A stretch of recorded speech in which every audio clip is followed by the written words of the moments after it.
865-656-9900 as anticipation continues to build for the opening of the transfer portal, as many, I would say at this point, have acknowledged the portal has opened in some ways. It officially will open on January 2nd. We'll hear from Josh Heupel on today's show.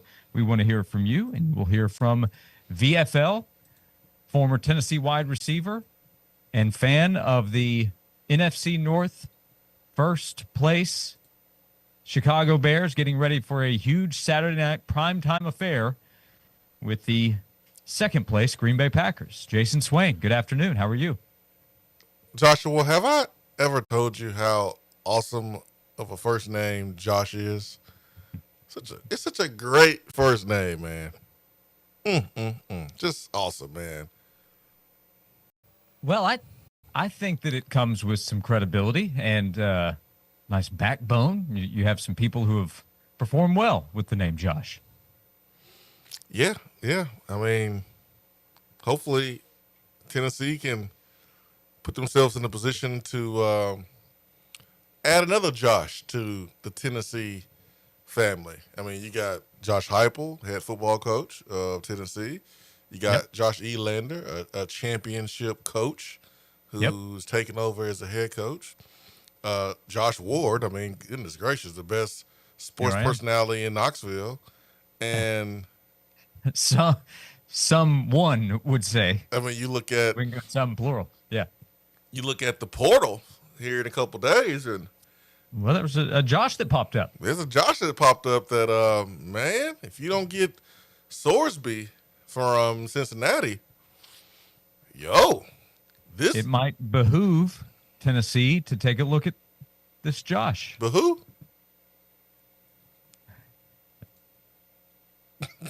Was that a reach? I don't know what you're doing right now, Josh.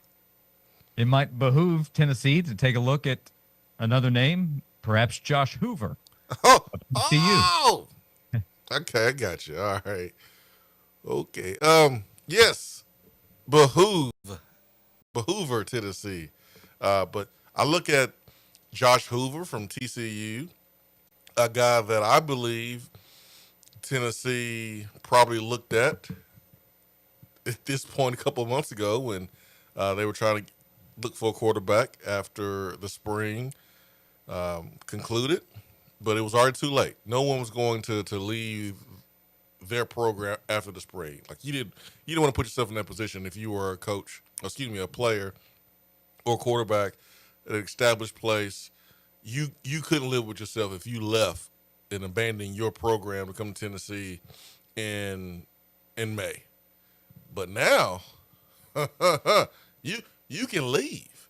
And here's where it makes sense for me. Kendall Browse was the offensive coordinator at TCU. Kendall Browse left TCU to go to South Carolina. We don't have to worry about Josh Hoover going to South Carolina because they already have a quarterback. That quarterback is Lenore Sellers. The reason why Kendall Browse is so interesting here because Josh Heupel's system has some Art Browse elements to it. And Kendall Browse put two and two together. Josh Hoover could come in and be very, very familiar with some of the concepts here at Tennessee in Josh Heupel's offense. So we have talked at length over the last couple of days about the quarterback position and what Tennessee could do and what they should do. And here's a situation where if you are Tennessee, you got to add Josh Hoover to the list of guys that you should talk to and be willing to pay the price. Texas Tech can't get everybody, okay, at quarterback. So if they want to go out and get Sorsby, cool. We'll roll with Josh Hoover. He is experienced. He will enter his fifth year in college. He redshirted his first season, has been the guy for TCU over the last 3 seasons. Perfect. 2.5 to 3 seasons. Now, I will ask this. Donovan already expressing concern in the YouTube chat that Josh Hoover is turnover prone. He threw 13 picks this year, 11 a year ago, 9 the year before. More turnover prone than what Joey Aguilar did before coming into Tennessee? I had the same thought. Well, Joey Aguilar threw interceptions, came to Tennessee, and he did throw interceptions this season, but also produced a lot this year as well. Yeah, that would be the upside is Hoover the last two seasons, 3,900 and nearly 3,500 passing yards, about 8.5 per attempt each of the last two seasons at TCU. Yeah, man. I like the fit here. 1 year, experienced as a college quarterback at the P4 level, and then experience with this type of offense. I like this one, man. I like this one a lot. Now, I wish he was a little bit more mobile, but if he can hit the guys in the pocket from the pocket, I'll take that all day, every day. Now, it's noted in the text box as well, and there has been online chatter. Indiana has been listed as a team to watch with Josh Hoover. Yeah, they can watch. They can watch us get him. That's cool. Well, that's one thing. We're seeing names already connected to schools, which is a reminder before the portal opens, the portal activity begins. But you don't want to get beaten out by Indiana. With all due respect to the program, the number one seed, they're hot right now. I get it. But you don't want to get beaten out if you decide this is a guy you want to go after at the quarterback position. Not by Indiana, right? Or maybe they decide, hey, let's go in a different direction. I mean, I don't think you care about perception and getting beat out by Indiana. I mean, not as much perception, just you're Tennessee. You're an established SEC football program. I recognize the other conversation is Brendan Sorsby and Texas Tech, so it's not like they're exactly established. But I mean, I also maybe I should recognize, hey, it's a different time right now. Yeah. Vandy had a Heisman finalist. Indiana had a Heisman winner. And Texas Tech is a big-time program in the current state of affairs, playing in the playoff, and will be active and hot in pursuit of top transfer names again this offseason. So as I bring it up, maybe I need to check myself in terms of where things are in the reality of the bidding wars and the transfer portal recruiting activity today. Well, we don't know what's important to Josh Hoover. I mean, is it Sure. playing in the SEC? Is it playing at a prestigious program? Is it the money? Is it the fit? Is it opportunities outside of what you're going to be paid from the university, or do you want to play for a program that's won more in the last 2 years? And that's Indiana. Do you want to play for Kurt Cinetti? I mean, is it a better fit, a better personality fit for you? So. This is why you have the conversation, just to see, okay, do we have some things in common that we want to achieve? Do we have some things that we can build on early stages of the relationship and conversations? I mean, that's why you talk to them. I think you have a list of guys that you should talk to just to see if your short-term goals align, because this will be a short-term situation with Josh Hoover. Now, he is 6'2", 200. He should be able to run a little bit. At 6'2", 200. Yeah, why doesn't he? I mean, maybe he doesn't have to. Maybe he can't.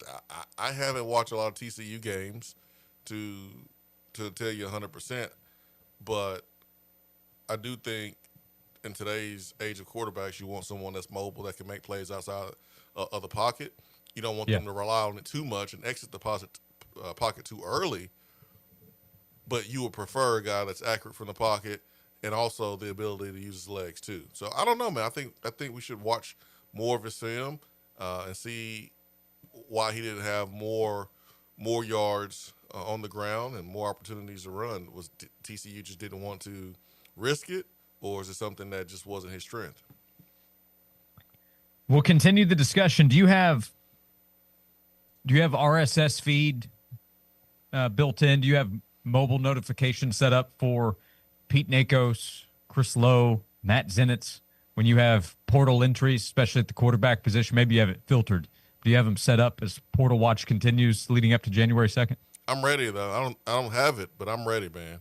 Like the moment that I saw the tweet that Josh Hoover indeed plans to hit the portal, My wheels started to spin, my man. The dictionaries, I don't, does Webster do it? Maybe multiple do. They do the word of the year. Could Josh be the name of the year? I mean, if that's what you want to think, Josh. I mean, yeah, sure. I mean, it could be the word of the year here in Tennessee.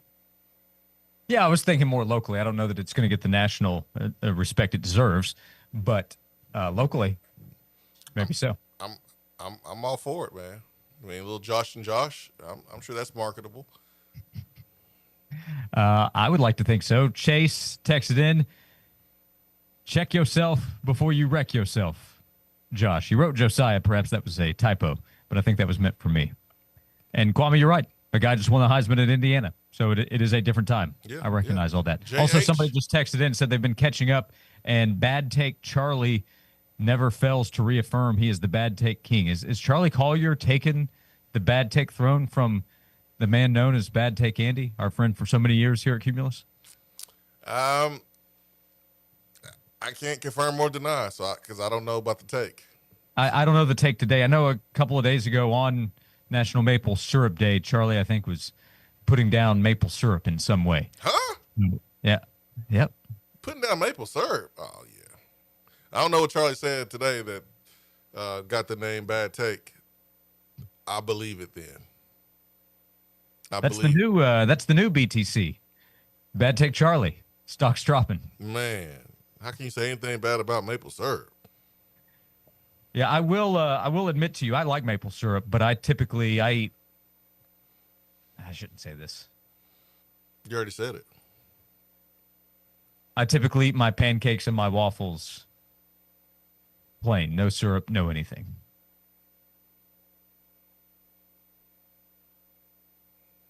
Why?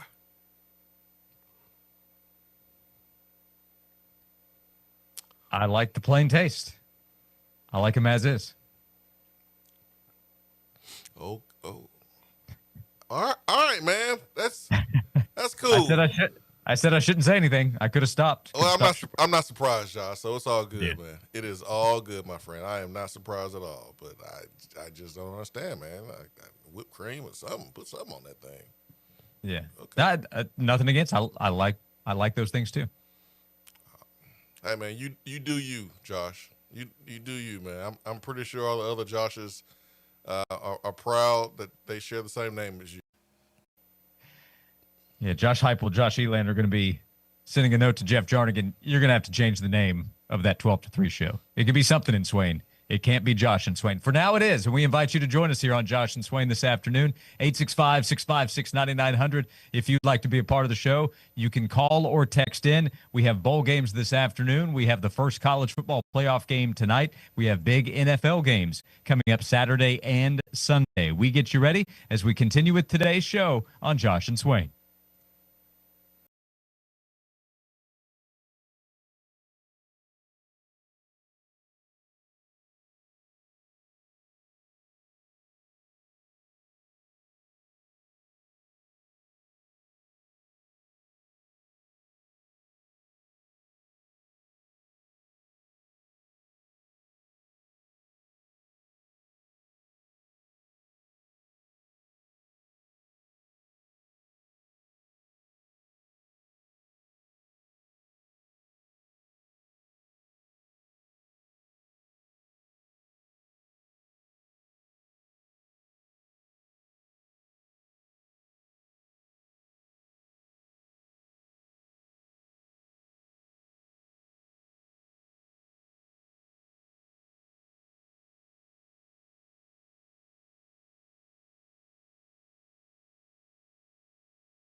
This is Josh and Swain. Thank you for being with us. We are presented by Junk Beyond, East Tennessee's junk removal specialists.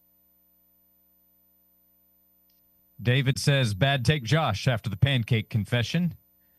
Steven said, Josh eating his pancakes and waffles plain is the least surprising and most Josh Ward thing I've ever heard on this show, or I've heard on this show in a while. Yeah, Josh. Yeah. That's it's pretty disappointing, man. Pretty disappointing. Tim suggested a new name for the show, That Guy in Swain. I just don't understand why you would not put anything on your pancake or waffle. Just get a piece of bread, man. Just get a white piece of bread and just toast it. If you're gonna just eat it plain, like you wasting waffles or pancakes, you can give it to somebody else that knows what to do with it. Like when you see a superstar talent, like a quarterback or a point guard that's just wasting away on a team that can't win, you're just trying to get him out of there.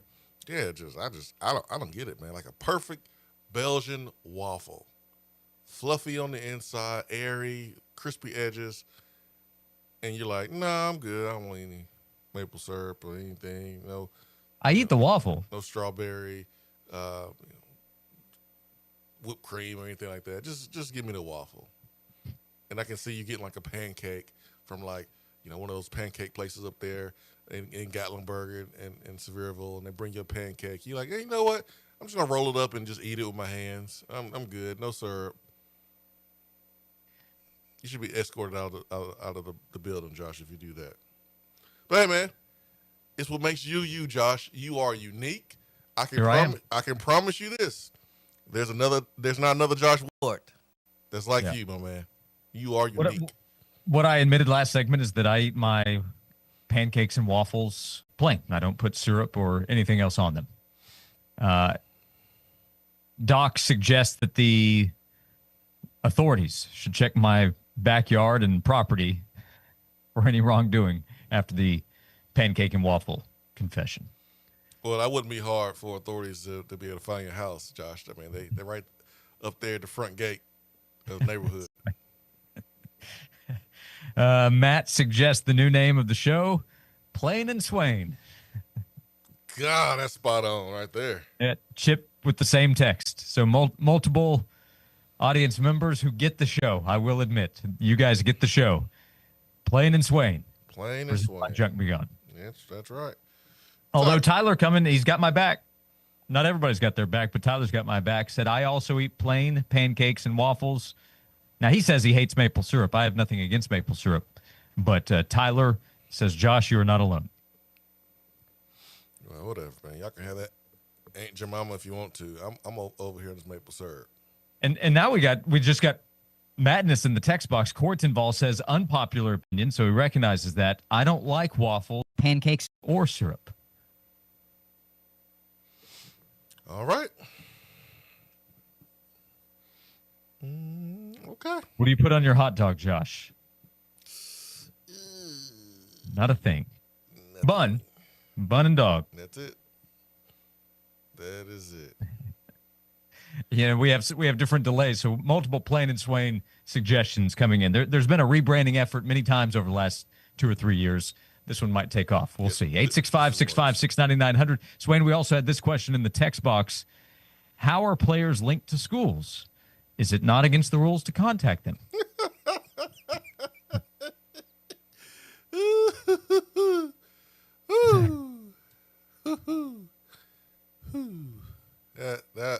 That was good one, man.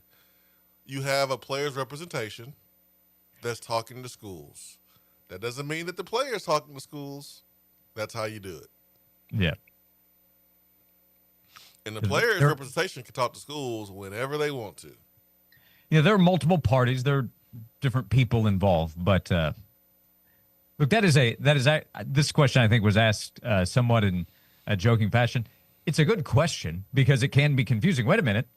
I was told the portal is in January. I was told there's not supposed to be tampering. But to this point, Dabo's he's the only one that's even acknowledged he's going to try to avoid doing that. I even wonder with Clemson. But Dabo said he's going to wait until January, not going to be doing deals in advance. Yeah. Dabo won't be winning in 2026 either. He'll be waiting on winning too.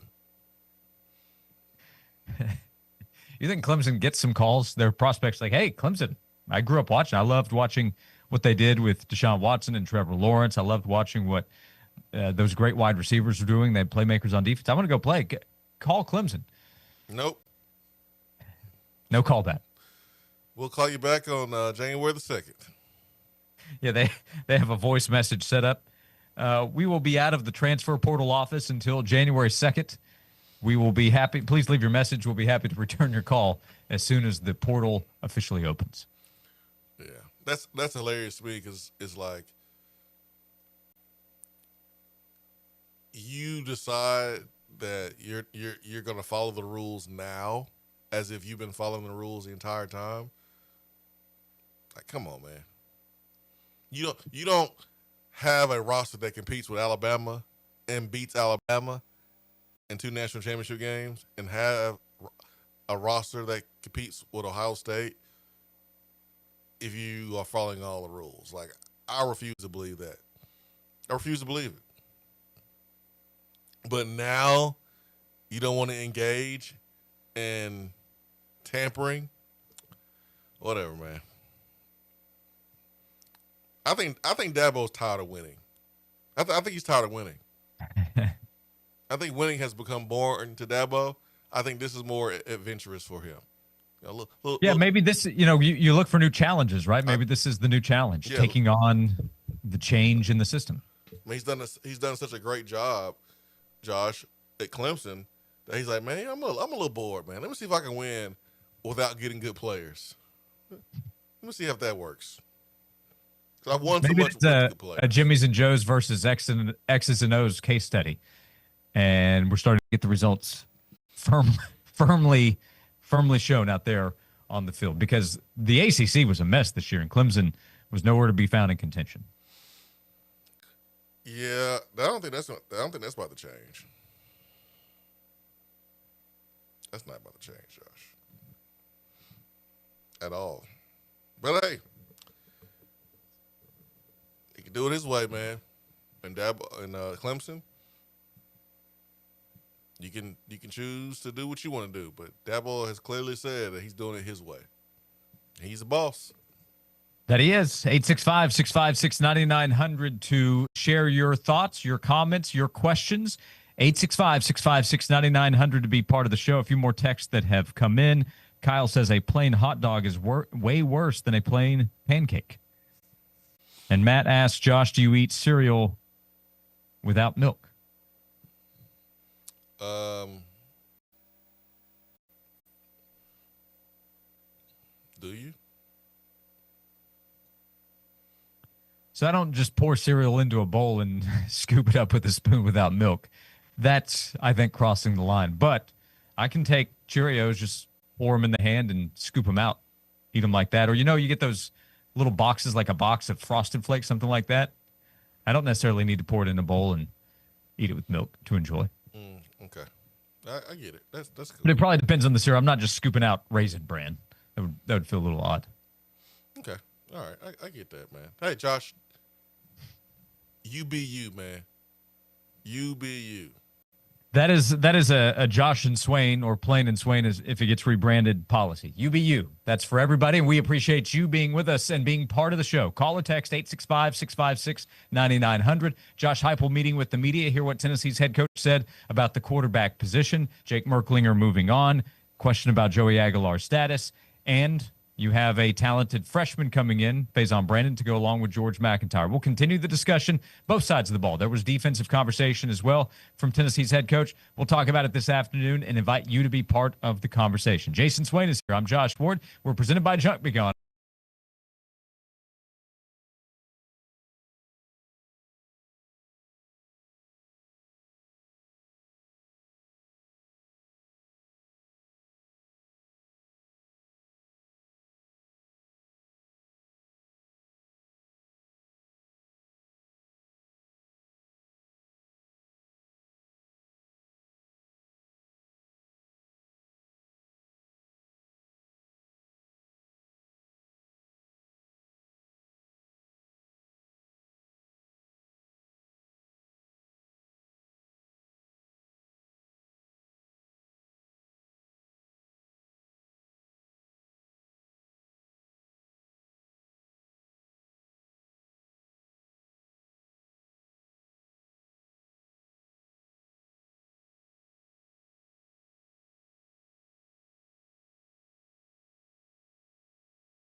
This is Josh and Swain. Thank you for being with us. Jason Swain's here. I'm Josh Ward. We're presented by Junk Be Gone. We'll hear from Josh Heupel coming up in just a moment. People have strong food takes out there, by the way, Swain. Strong, man. Yep. Will voiced a strong opinion that there needs to be a salted meat like sausage or bacon served with pancakes. Otherwise, he's got a big problem with how the meal is presented. Yeah, I mean, it balances out the sweetness. I get it. That's why chicken waffles is a thing. That's right. Mike believes that I pour my milk before the cereal. That's a common question about the mental state. If you go milk then cereal, you got to go cereal first. Otherwise, your balance is going to be all out of whack. 100%, man. It's like the socks and shoes test. You go sock, then shoe, right? You don't go sock, shoe. You can't have a shoe on one foot and a bare foot on the other side. Yeah, got to put both socks on before you put the shoes on. Rules are rules. Is that me? That's you. I said that before? Swain is a believer in the rules. Without rules, there's chaos. Yep. So rules and sportsmanship. Yeah, I believe in rules, just not in sports. Just not in college sports. I used to believe in them. Uh-huh. It's kind of like, when you're young, you believe in certain things, right? As you Right. get older, you realize, no, that wasn't real. Well, that's kind of how I feel about rules in college athletics. It's like, no, you cannot give me a free sandwich because that's against the rules. As a freshman, as I got older, I was like, man, give me that damn sandwich. Give me that sandwich, man. Give me that handshake. Let me get about 4 or 5 of them handshakes. Well, I'm a gentleman. Stick your hand back out. Yeah, Yep. give me some more of them handshakes, man. Yeah. Then when questioned, he stuck his hand out, so I shook it. Yep. That's a simple explanation. That's right. And then I put All you need. my hand that was just shook, I put it in my pocket. From hand to pocket. Don't want to get too cold out there. That's right. So yeah, man, that's how it is, man. I do believe in rules are important. You follow the rules because without rules, they're chaos. But when it comes to college athletics, it's chaos with them or without them. So Yes, in some ways, college athletics and the word rules can be a bit of an oxymoron. Yeah, I would say. yeah. Just try to win, man.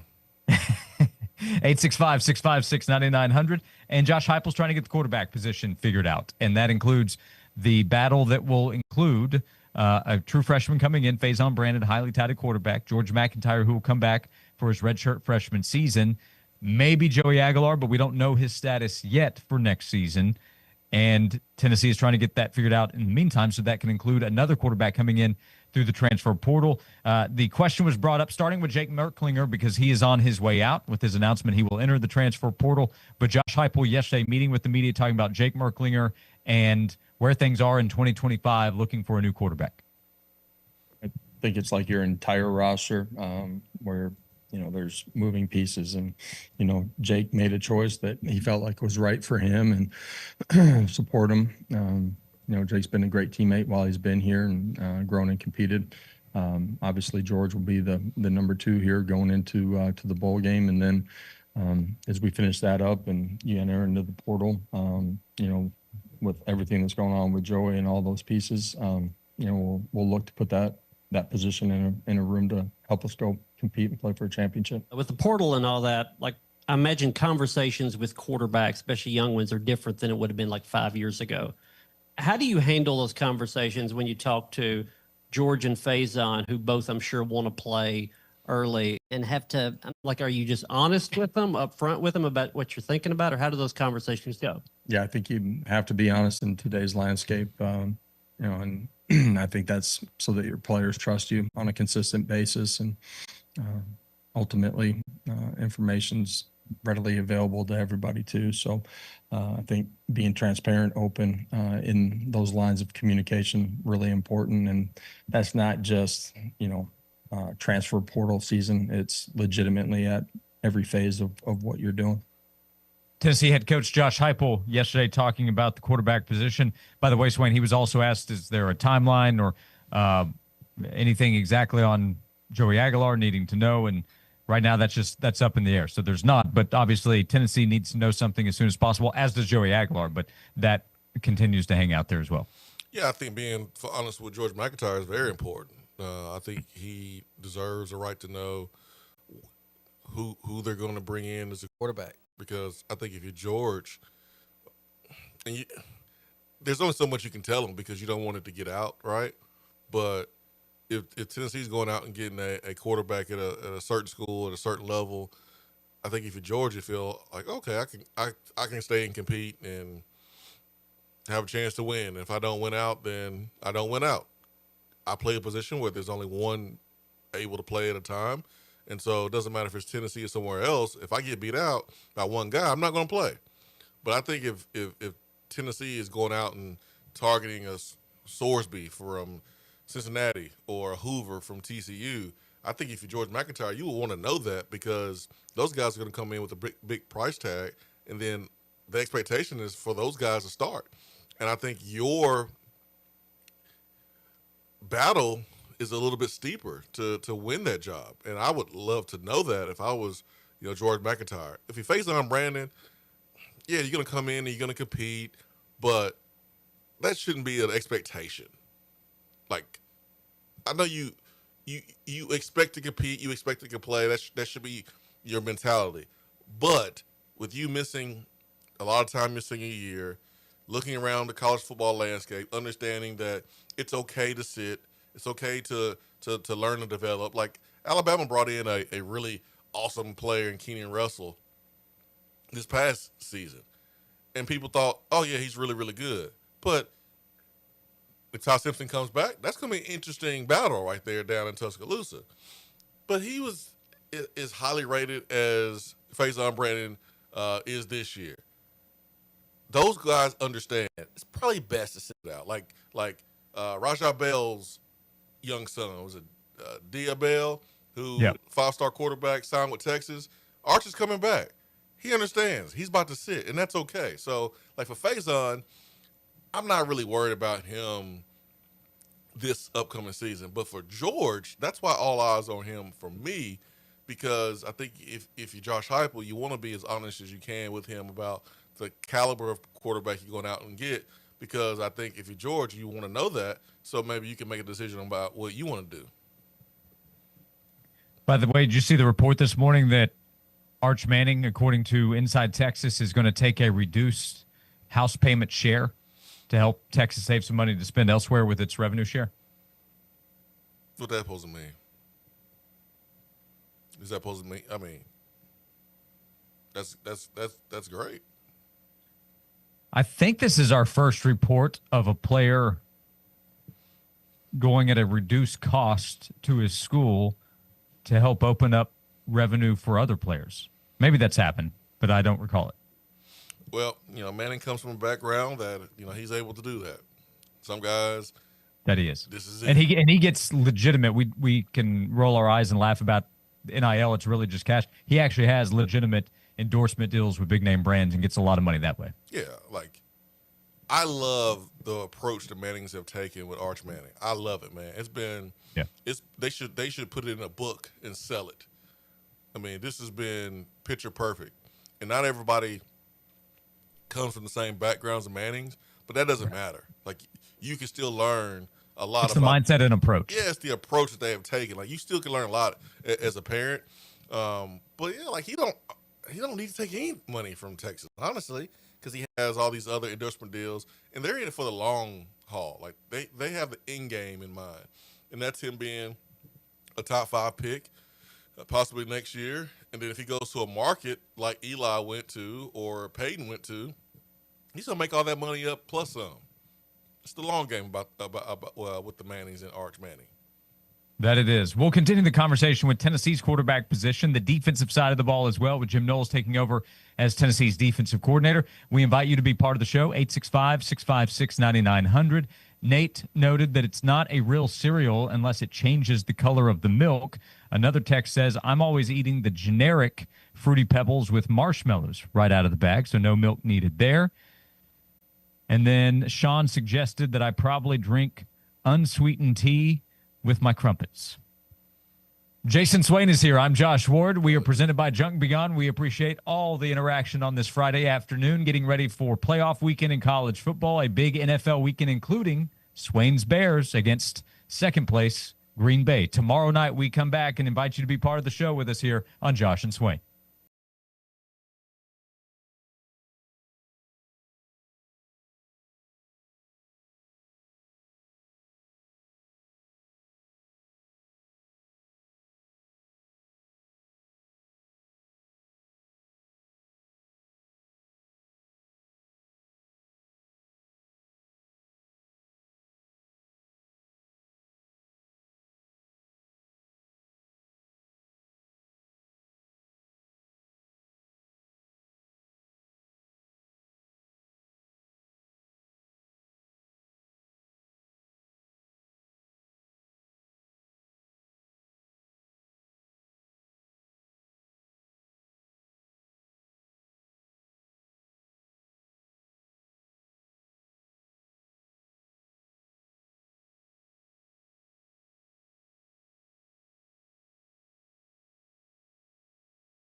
This is Josh and Swain. Thanks for being with us in the final segment of hour number 1, 865-656-9900 to connect with us.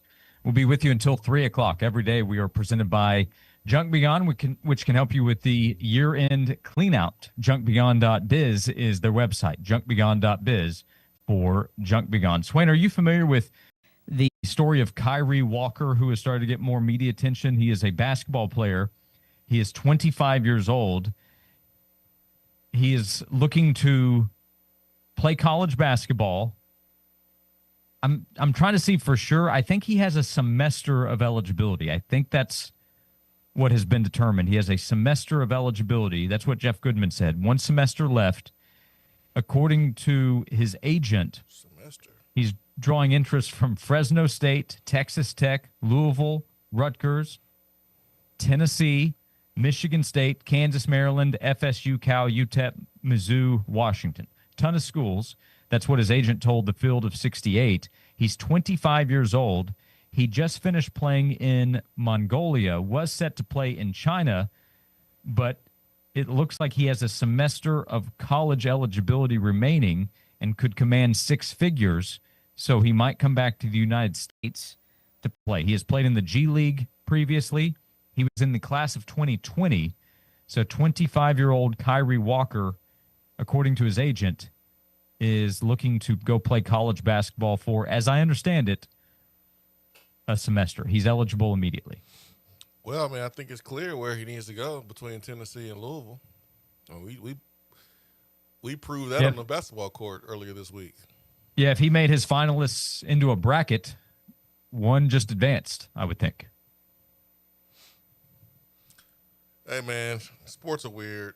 Get more and more weird every day. So he's just eligible for a semester. Yep. So he could basically join like Jarnell Stokes when he joined, and just like Vescovy when he joined.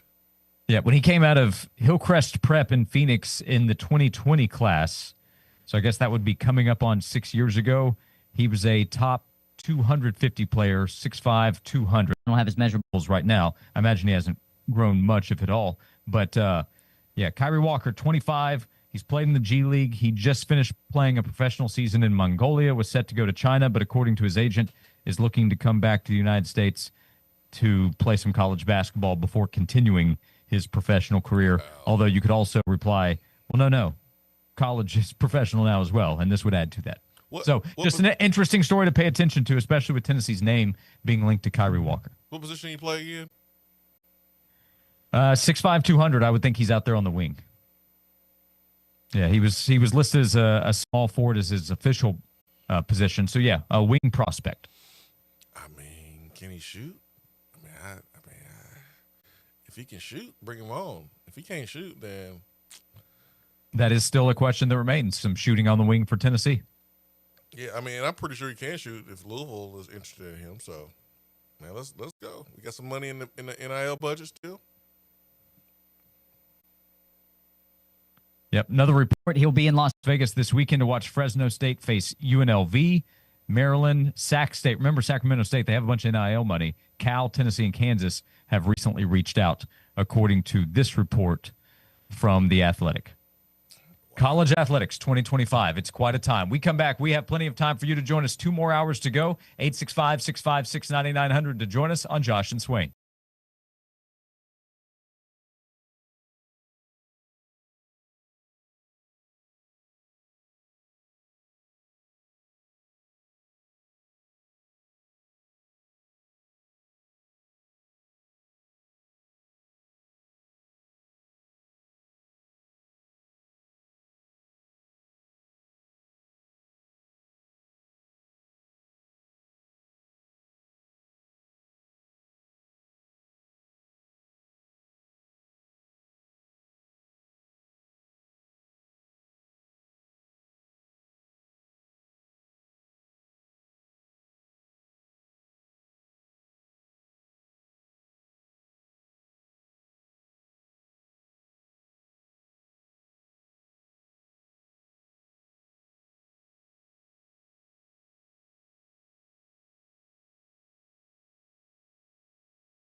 Swain, big sports weekend coming up. College football playoff will begin tonight. 8 o'clock, Alabama will play against Oklahoma. Tomorrow at noon, Miami will play Texas Tech. At 3:30, Tulane will take on Ole Miss.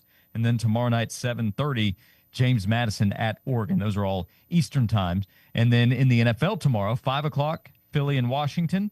And then 8:20, tomorrow night, your Chicago Bears sitting in first place, hosting the Green Bay Packers. Yeah, I'm nervous, man. I'm nervous because you could be in first place this week and be out the playoffs because my Bears still have to play Green Bay this weekend. You play the 49ers next weekend, and then to finish up the regular season, you play Detroit. So, schedule is not easy at all. 49ers are still in it for division crown and a playoff berth, and then we know the dynamic between the Bears and the Detroit Lions. So I'm nervous, man. I'm nervous. See, as a Raiders fan, I just get to coast. Nothing to worry about here. Yeah, apathy's a real thing for you, man. I guess it feels good not to really have anything to worry about.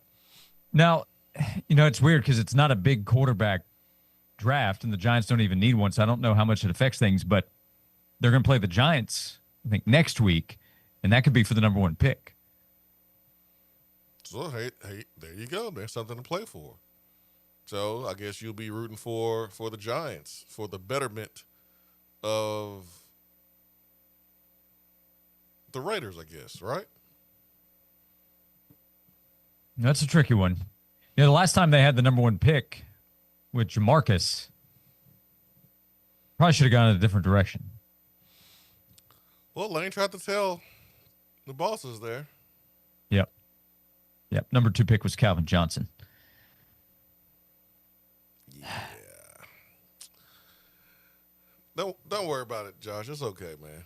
Because Calvin Johnson would have retired early there with the Raiders just like he did with the Lions because he got tired of losing. So that's a good point. That is for the best. Yeah. Dustin texted, asked Swain if he's heard anything about the Chicago Bears moving to a new state. That ain't going to happen. The Fighting Indiana Bears.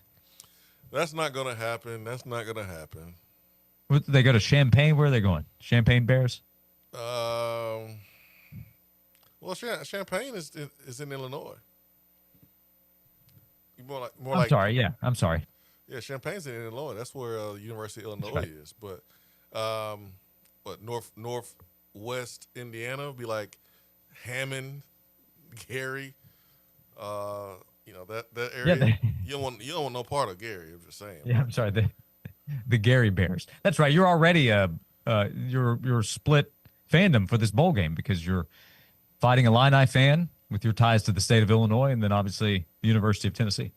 I don't have any ties to Illinois besides rooting for the Bears. So I was born there. Yeah. That's about it, man. If I had strong enough ties, I would have taken a visit to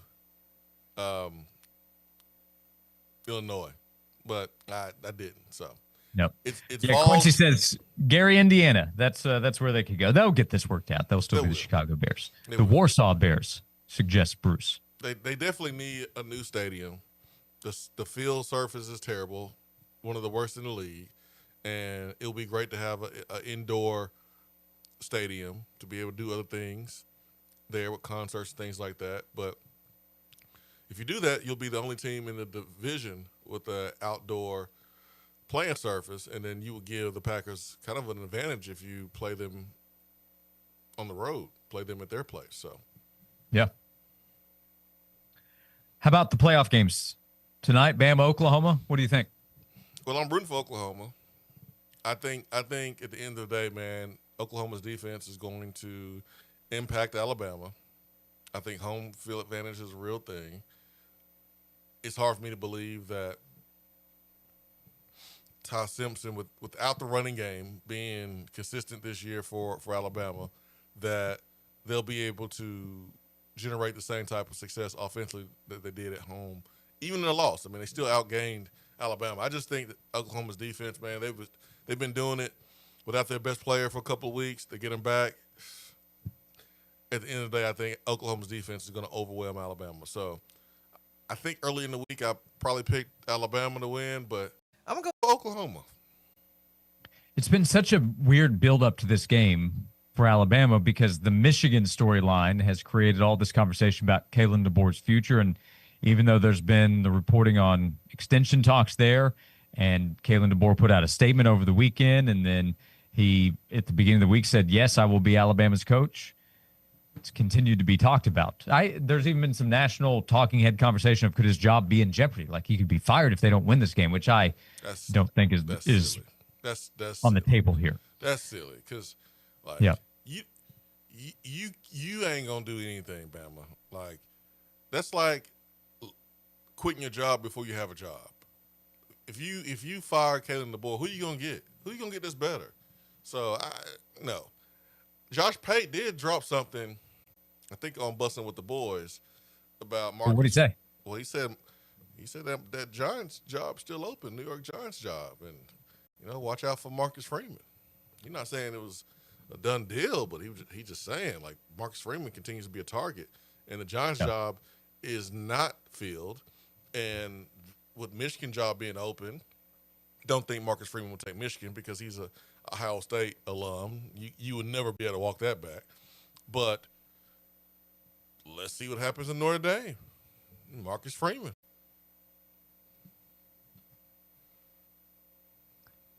If I'm Marcus Freeman, I would be willing to listen, but I'd want to go to a franchise where I have more confidence in the quarterback. Maybe he looks at Jackson Dart as the guy he would want to bet on. I would be hesitant there. So I would, if he wants to go to the NFL someday, I would wait until like Harbaugh. He went to the Chargers. They have Justin Herbert. That's a good starting point. That's what I would be doing if I'm Marcus Freeman. If I'm going to make that kind of bet on myself, I would look at how things worked out for Nick Saban when he didn't have a quarterback, how it often works out if you don't have a quarterback. I would need that. I don't think the Giants have it for sure.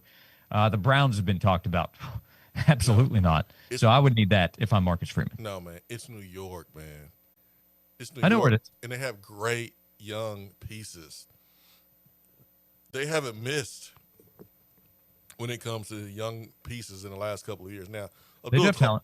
Abdul Carter, he's immature and he'll need to grow up. But that Giants job, with the way Notre Dame has been acting and all the mess that's going on with Notre Dame and being able to compete, and it's not like he can go out and get every transfer he wants like Lane Kiffin can get at LSU, man. They still got restrictions there academically there at Notre Dame. So it kind of hinders, I think, his ability to acquire talent and compete for another national championship. I would think about it if I was Marcus Freeman. I would. I would be willing to think about it for sure. Tim in the text box says Oklahoma wins tonight, but if Bama pulls off the win, it could be the momentum they need to win it all. Could they go on a run after that? When they played earlier in the season, Alabama outgained Oklahoma 406 to 212 in total yardage. Almost doubled up Oklahoma, but Bama turned it over 3 times. Oklahoma took care of the football, didn't turn it over. That was the difference in the game. Oklahoma edged them out 23-21. I think Alabama's going to win. I'm going to take Bama because I think Bama straight up is better. But if they don't take care of the football, and we know what Oklahoma is capable of doing on defense, they could do it again. They could force turnovers on their home field. We saw it happen in Knoxville as well, what Oklahoma could do when that defense stepped up and made plays. Plus, the weird stuff surrounding Alabama gives me hesitation, but I will take Alabama to win. Miami and Texas A&M? A&M, their weakness is maybe stopping the run like they should be able to do. Carson Beck will throw you the ball. I mean, that loss to Louisville, he threw, 3 or 4 interceptions. Up front, it might be a wash because Miami got nothing but hippos and horses up there. And A&M, they got a nice pass rush as well, too. The trenches, man, it might be a wash, but the playmakers on the outside, more experience for Texas A&M. Quarterback, more experience for Miami, but he's turnover prone. Man, that's tough. What does Kim Pong say? He just do basketball? Well, I've got sports line projections. They like they like A&M pretty big by more than a touchdown. Well, I should know. I should know. I don't trust Cristobal. That's right. I don't trust him. Yeah, I'm going A&M. I'll see if I can get the SP plus. See what Bill Connolly's No, numbers you don't have to. say for you You here. don't have to. I got you. I'm going. Okay, A&M. you're on the Aggies. Yeah, I don't trust Cristobal. Okay. Yeah, I don't trust him. And then percentage chance for Tulane or James Madison. 0. Okay, Talent matters. big time. Talent matters. Coaching matters, but talent matters as well. Tulane does not have enough of it. James Madison do not either. So I'm going with those. I'm going with Ole Miss and Oregon, the two O's. SP plus has A&M by 2.5, Oklahoma by 3.3. So that's the SP plus. Bill Connolly, ESPN. 865-656-9900 to be part of the show. We appreciate all the interaction. A lot of texts coming in. David says maybe the Las Vegas Raiders can get Diego Pavia. Thank you, David. Little Joe Pesci. Little Joe. Jonah down in Atlanta, appreciate you, Jonah, says, it's okay, Josh. My 9-month-old likes plain pancakes too. You know, Keenan Thompson called Diego Pavia Joe Pesci.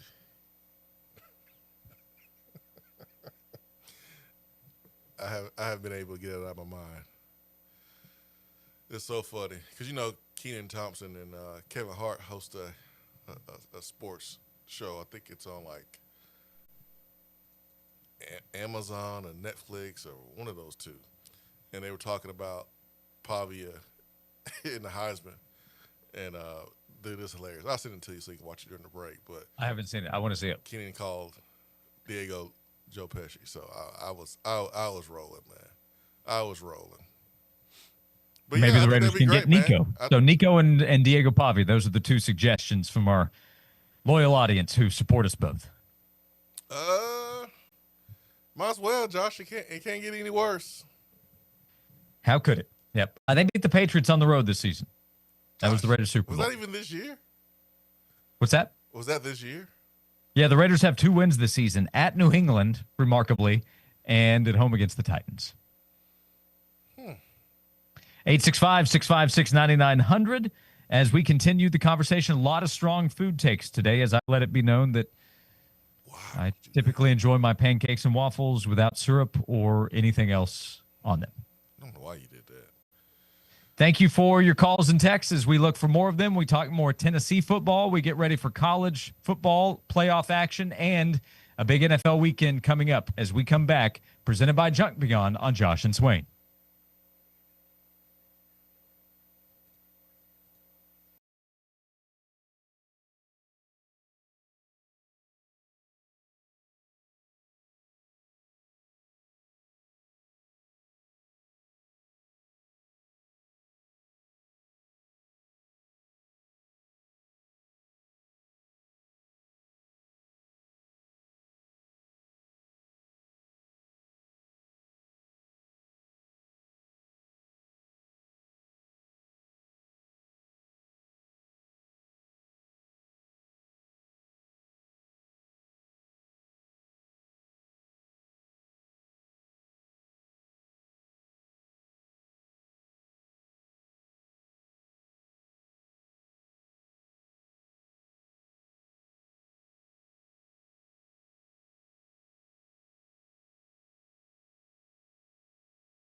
Hope you're having a great Friday, getting ready for a big weekend, final weekend before the Christmas holiday next Thursday. We invite you to be part of the show at 865-656-9900.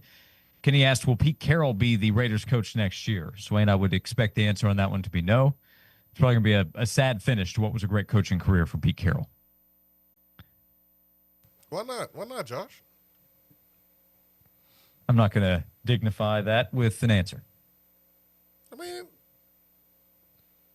so he just forgot how to coach? Maybe. Yeah, probably right. In this case, he just might have. Yeah, he's old. David says, Diego the Wet Bandit. Hey, run it back. Do a reboot with Diego Pavia as the great Joe Pesci. I did think that his head coach, or I guess former head coach, did a good job of defending him while also holding him accountable. So Clark Lee, yes. Clark Lee he's been on a terrific run of ownership and accountability. Talking about Vanderbilt having a great season, but not doing enough to get into the playoff, at least to the point that the committee had the right to say you don't make it in, and then talking about Diego and all the positive things that he's done, but also the mistake that he made after the Heisman ceremony and reminding us all that we make mistakes. I like Clark Lee. I think he's a terrific coach and representative, what you would want in that position. Yeah, I understand why he has turned the culture around down there at Vanderbilt. I got a lot of respect for him, man. Yep, same here. Now, starting to get a little bit of a defensive run here. Taylor said, I don't eat syrup on pancakes or waffles either. Stay strong, King. So Taylor's got my back. That's your burner phone, Josh? It's in the text box, isn't it? And then Randall asked, Josh, do you prefer puffer snacks or goldfish? You gonna answer it? I will answer the question with a question. What parent hasn't scooped out a few for themselves of the puffer snacks or the goldfish or any of the salty variety? Well, I But the answer is goldfish, yeah. I didn't, Josh. Oh, okay. Yeah, I didn't. It's for the kids, Josh. It's for the kids. You want to make sure the snacks haven't gone stale before you hand them over. That's I think that's part of the key. I guess so. Yeah, I'm not saying the goldfish is bad, but I think they're a little overrated. Okay. I like the multicolor goldfish. You get the red and the green, a little Christmassy action. In the text box, good thing the Music City Bowl is played before the portal opens while UT has enough players to fill the team. So we are still waiting on the official status of at least a couple of guys. I would say Colton Hood and Joshua Josephs. Lance Hurd, it appears he's going to play in the bowl game. That's our understanding, I think, right? Correct me if I'm wrong. But Colton Hood and Joshua Josephs waiting there with the guys we already know, Arion Carter, Chris Brazel, have opted out to go get ready for the NFL draft. Jermon McCoy has also declared for the draft, but he was not going to play. Yeah, I will be shocked if we see Colton Hood out there along with Joshua Josephs. Looks like we're going to see Miles Kitzelman back. And playing that game. And so, how do you not love Miles Kitzelman, man? You know, Kitzelman got himself hurt in a game where, they no threat of them losing in New Mexico State, and he missed his opportunity to run out the tee for the last time and finish his college career on a high note. And he wants to do that. He wants to finish his career the right way. And so he has every intention on playing in this bowl game. So I'm a huge Kitzelman fan. I applaud him. I have spoken my piece the last couple of days about the sour taste that would be in my mouth if I played on this football team after losing to Vanderbilt that way, and how I would want to play in this game to make sure that I finish my Tennessee career the right way. Yeah. So Kitzelman is that example of what fans want to see. You're going to see that, it looks like, with him having one more chance to get back out there after missing the last two games due to injury. He wants to get back out there, and a lot of guys are. It feels like the opt-out news is the dominant majority. The guys that are going to get out there, I'm sure, are going to be motivated to go play that game against Illinois coming up in less than 2 weeks. I mean, it's a football game. Yeah. So if you're playing, Deshaun Bishop's going to be motivated. The wide receivers, Mike Matthews, Braylon Staley, now more opportunity for somebody like Radarius Jackson and Travis Smith. I'm guessing they'll be motivated to go out there and make some plays. you better be motivated. I mean, because if, if you're not, you're gonna get yourself hurt. So, I mean, it's a good opportunity for any individual in this football team to build to their resume, whether that is to hit a certain milestone with their stats or to add to their resume in terms of their pro prospects. I mean, I just, again, man, you got a limited number of opportunities to play this game. And before you know it, it's over. You're not going to be able to play anymore. And so why not try to play and play the right way as much as possible? Now, we've also gotten concerned, could the bowl game taking place, 3 days before the portal opens officially, is it a portal audition where if a guy goes out there and plays really well, his price tag could go up as well, either to stay at Tennessee or a school could reach out and say, hey, what do you think about coming here? I mean, I think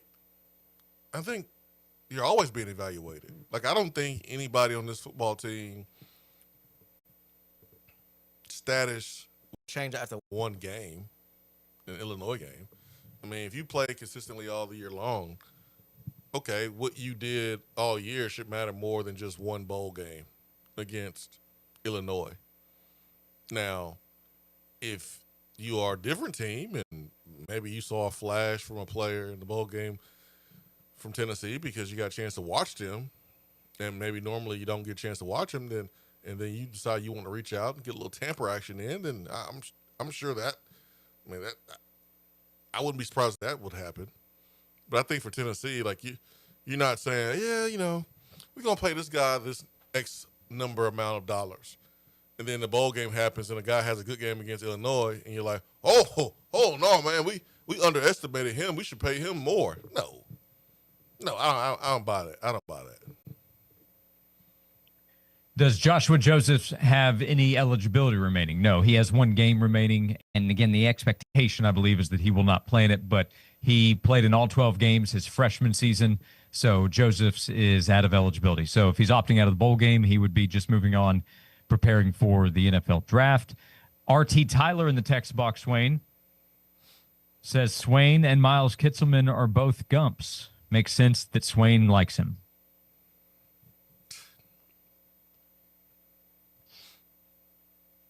I mean, I can't even give that any energy. That's just ridiculous. Yeah. That's just ridiculous, Tyler. But I am glad that Kittelman is playing. Man, he's a guy that had a fairly high. Kittelman had a lot of momentum going in from last year to this year at the tight end position. I thought this season has been tough on him. I think he's lost some momentum, lost some money there with the NFL, a couple drops and things like that. But this is a good chance to help his case and create some momentum going into the evaluation process, whether it's the combine, a pro day, or any type of all-star game. Gets one more shot in the Music City Bowl coming up in 11 days. Tennessee against Illinois on Tuesday, December 30th in Nashville. We'll come back getting ready for the weekend and continuing to invite your calls and texts at 865-656-9900. Jason Swain is here, VFL, former Tennessee wide receiver, fan of the first place in the NFC North Chicago Bears. I'm Josh Ward. We're presented by Junk Be Gone on Josh and Swain.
Alongside Jason Swain, I'm Josh Ward as we're with you until 3 o'clock this afternoon.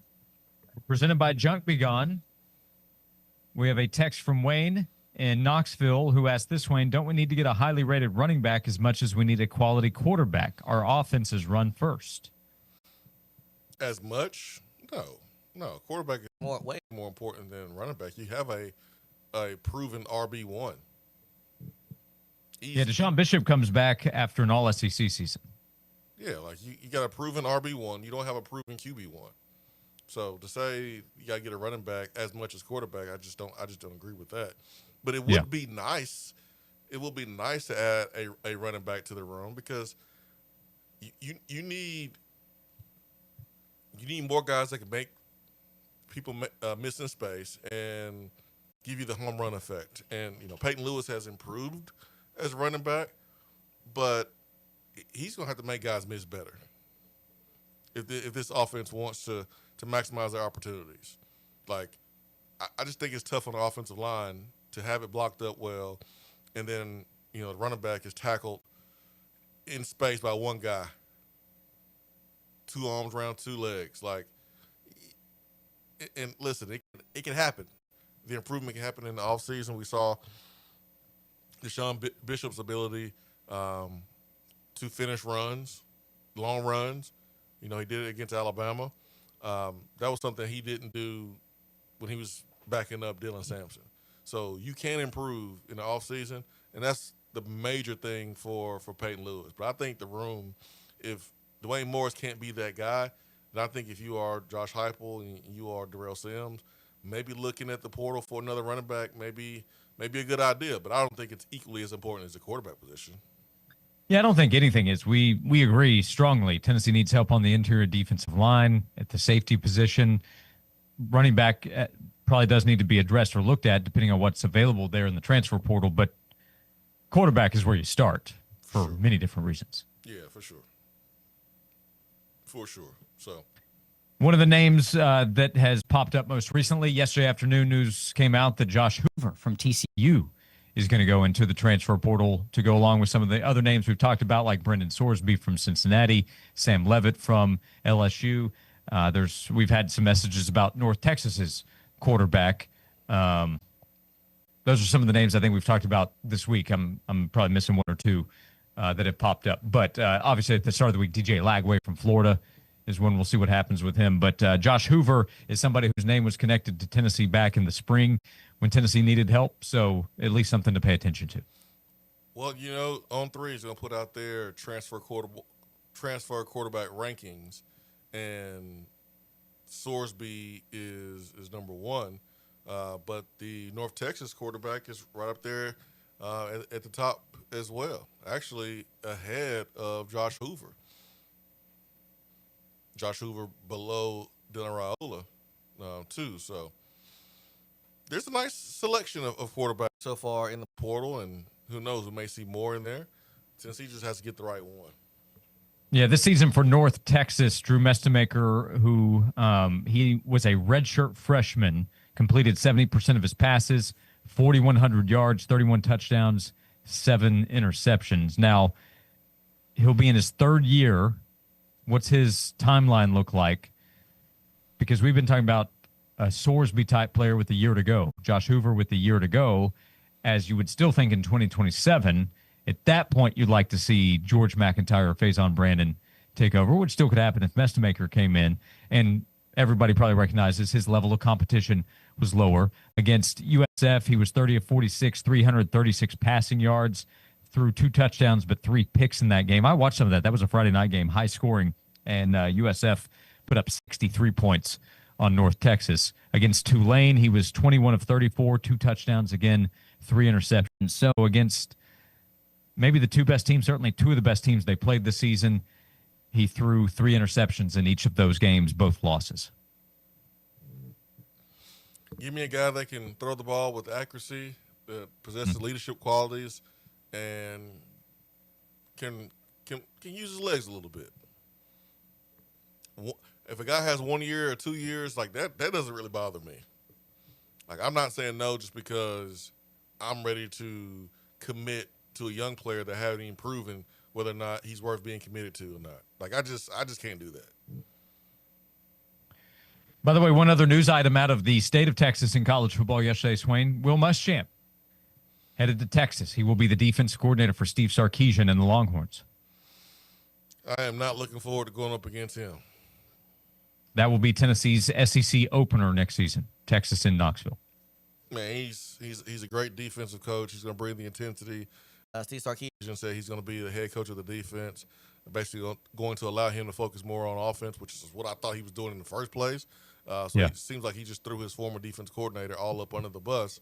But Will Muschamp was able to kind of sit back and have more time with his family. His kids got a little bit older, and now it's time for him to get back into it. So, kudos to him. He knows Texas. He was the head coach in waiting there when he was the coordinator under Mac Brown, and he decided to leave and take the Florida job to be a head coach, and then got fired there and took the South Carolina job and got fired there too. So he took some time, kind of in a reduced role, and got a chance to spend more time with family, and now he's back at it. So I know there's some Tennessee fans that wanted Tennessee to go after Will Muschamp, but we'll have to go after him in a different way. One more text this segment. Swain, this is for you from Matt, who's working in Oak Ridge. Matt, we appreciate you. He said, hey, Swain, what is my dog's favorite Christmas song?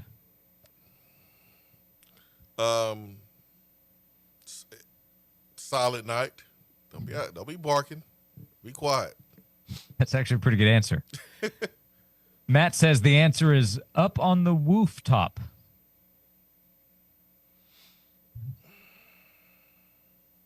The what?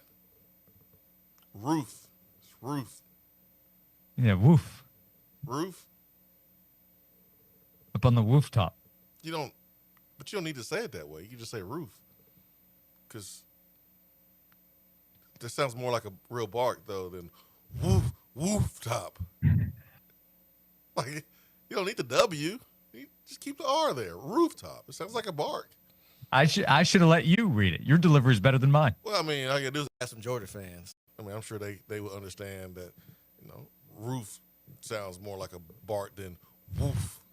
Yeah, like young Nolan McGill, the fifth grader down in Chattanooga, who refused to sing Rocky Top. I don't know why we commended that young man for refusing to participate in class. I don't see anything cool about it.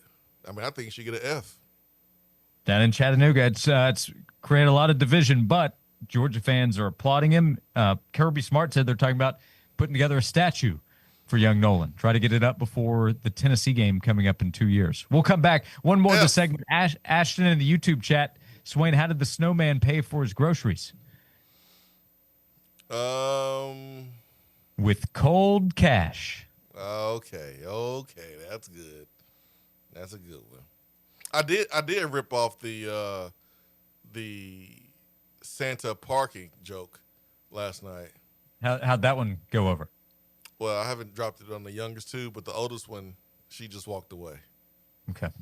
So I don't know if she liked it or not, but she just walked away. Didn't even say anything. Yeah, thought it would have landed better. I thought so Come too. back. We'll But come it's back. lit. 865-656-9900. Thank you for being with us today. We're with you until 3 o'clock. We're presented by Junk Beyond on Josh and Swain.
This is Josh and Swain. Thank you for being with us. Thanks for tuning in, however you're doing so. We're on 99.1 The Sports Animal. We're on AM 640 The Sports Monster. We appreciate people checking out the YouTube feed on the Sports Animal YouTube channel. You can also listen on demand, so stream live or on demand in Apple, Spotify, the podcast section of the WNML app. Thanks so much for being with us today. Thanks for all the interaction. We've had a lot of fun so far in our first 2 hours, almost complete with today's show, and we'll be with you until 3 o'clock this afternoon. Jason Swain is here. He's a VFL, former Tennessee wide receiver. I'm Josh Ward, and right now we hand out today's Attaboy. I just wanted to come by and congratulate you on the great work you've been doing. I like your style. You remind me of a young me. Failure is not an option. That boy is good. Always remind yourself, nobody built like you. You design yourself. Attaboy. So, Swain, we hand out Attaboys and Attagirls every day thanks to Native Design. Online at nativetn.com. Great local company, 20-plus years helping people with their outdoor space. Go to nativetn.com. We get to hand out an Attaboy to a former teammate of yours. I know you always love when we get this opportunity to talk about guys that you were in the locker room with, guys that you played with at the University of Tennessee who go on to do big things. How about Casey Woods? He is the new head coach at Missouri State. He has been the offensive coordinator at SMU. He has been steadily rising in the coaching ranks, and now he gets to run a college football program. Man, I'm so excited for Casey Woods. You know, his dad, Sparky Woods, coached for a long time, and you just knew being in the same meeting rooms because he was a receiver with us, walk-on receiver, wore the number 85. He wasn't going to play. It wasn't about that. It was about learning as much as possible, connecting with the right people, and he was able to go down to Auburn with Troop, have success down there, and then he gets on with Rhett Lashley during his time there at Auburn, and follows him to SMU, and now he has his own opportunity to lead a program. So I'm so happy for him, man. He's such an awesome dude, and man, you celebrate people when they are winning. You celebrate their successes, and I'm doing that with Casey Woods. That will make 3 former teammates, high school and college, who are now head coaches in college. 3. It's pretty cool. That's pretty cool. That is very cool. Yeah, that's pretty cool, man. I got one in Tommy Robacki, Nicholls State. He was my high school teammate. John Summerall, obviously, Florida, and now Casey Woods, head coach at Montana State. Yeah, Casey Woods, Missouri State, head coach. Probably easier to pull for Montana State. Why did I say Montana State? Missouri State. Probably easier to pull for Missouri State and all their success than it will be for John Summerall and the Florida Gators. I know you're rooting for John, but probably a little easier with Casey at Missouri State. Correct. Now, if he ends up being the head coach at the Tide coming up here in 5-10 years. What are you trying to say? That it probably won't be as easy to root for Casey as it will be with him coaching Missouri State. Where do you think he'll be going? Well, as you have said, the coaching business, you never know with it.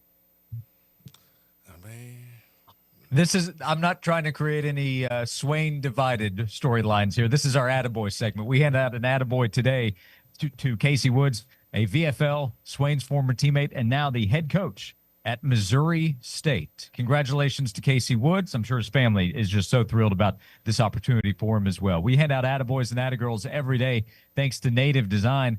Now for 20-plus years, Native Design has been transforming outdoor spaces into breathtaking retreats where families gather, friends connect, and memories are made. Native Design turns ordinary yards into exceptional escapes. You can see some of the work that they've done, learn more about what they can do for you online at nativetn.com, and you can call 865-310-3256 for Native Design, your local custom pool and hardscape specialists. We have one more hour to go, more on the playoff games coming up this weekend in college football, the upcoming NFL weekend, and more on Tennessee football as we're 11 days away from a bowl game and just a few weeks away from the portal officially opening up. One more hour to go on Josh and Swain.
Welcome into hour number 3 of Josh and Swain. Thank you for being with us today. We have 1 hour to go and plenty of time for you to join us. 865-656-9900 as the college football playoff first round will kick off tonight with Alabama against Oklahoma. Tomorrow, the first game of the day in the playoff will be Miami and Texas A&M.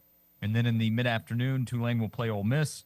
With the night game in college football, again in the playoff, James Madison at Oregon. In the NFL tomorrow, 5 o'clock, Philadelphia will play Washington. And then tomorrow night, Swain's Bears against the Green Bay Packers. 865-656-9900 if you'd like to be part of the show. We also get some bowl games. Swain, there's been a bowl game going on today. It's been quite lopsided. Kennesaw State had a great season, but in the Myrtle Beach Bowl, Western Michigan is up 41-6. It was 12 minutes to go in the fourth quarter. It was 28-0 before you can blink in the first quarter. Yep. So that one's been a little bit lopsided. In the Union Home Mortgage Gasparilla Bowl at 2:30 today. What? It took a while. NC State taking on Memphis. That's at 2:30. And then again, the playoff game tonight between Alabama and Oklahoma. Joshua. Jason Swain. Did you see the NC State running back that hit the portal? I might have missed it. Catch me up. Remember I was telling you about how Tennessee played North Carolina State in Charlotte last year? And there was a player that was coming out of the NC State tunnel when they entered the field pregame, and they were like kind of mean mugging and staring at the Tennessee bench on their way to their bench. Remember I told you that story? Was it Hollywood Smothers? It was Hollywood Smothers. It was him. I remember. I'll never forget it. Yeah, I missed the news item yesterday. So yesterday afternoon, news came out that Hollywood Smothers plans to enter the portal. He began his career at Oklahoma, and he played the last 2 seasons at North Carolina State. This past season was productive, close to 6 yards per carry, but may have taken a little while, but maybe Tennessee broke his will to continue there at NC State. That's what Tennessee has a history of doing, man. But I'll never forget. And, I pay attention to stuff like that. Yeah. And don't ever forget it.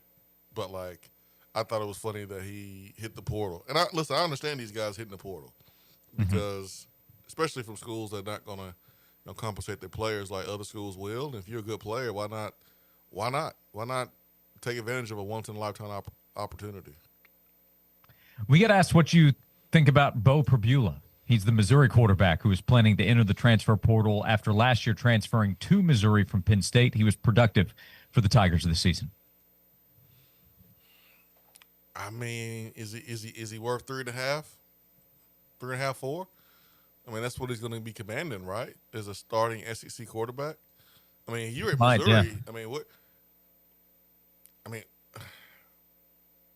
I'm sure they took care of you there. I mean, what is he going to be looking for? Yeah, I don't know. He's a good athlete. He can run. He had a nice season, but he turned the ball over.